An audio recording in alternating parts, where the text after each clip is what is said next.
Sa ating kwentong Good Take, sa kabila ng matinding pinsala dulot ng Bagyong Christine, namayani pa rin ang tunay na diwa ng bayanihan sa bawat Pilipino. Yan ang sentro ng balita ni Floyd Brenz.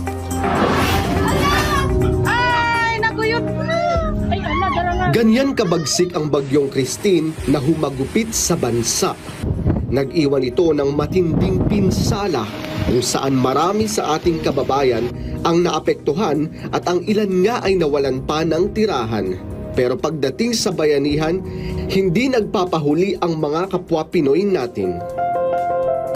Isa na ang pamilya ni Marco Constantino kasama ang ilan niyang kapitbahay ang nagsagawa ng kanilang sariling relief operations sa lahat ng nasalanta at naapektuhan sa ilang bahagi ng Novalete, Cavite. Makikita naman sa video na ito ang ilang volunteers mula sa Pasig kung saan ipinapamalas ang diwa ng bayanihan para sa mga naapektuhan ng nasabing bagyo pa rin.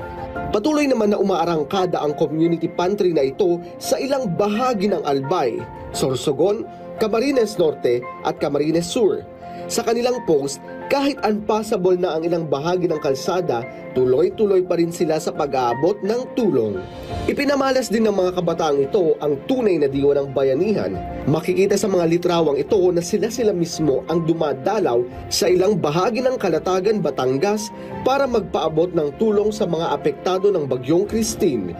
Tulong-tulong din ang mga grupo ng lalaking ito para maalis ang isang punong bumagsak sa isang driveway.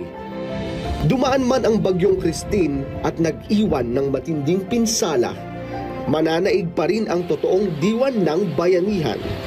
Samantala, patuloy naman ang paghahatid ng ating mga lokal na pamahalaan sa lahat ng mga naapektuhan ng nasabing bagyo. Floyd Brenz para sa Pambansang TV sa Bagong Pilipinas.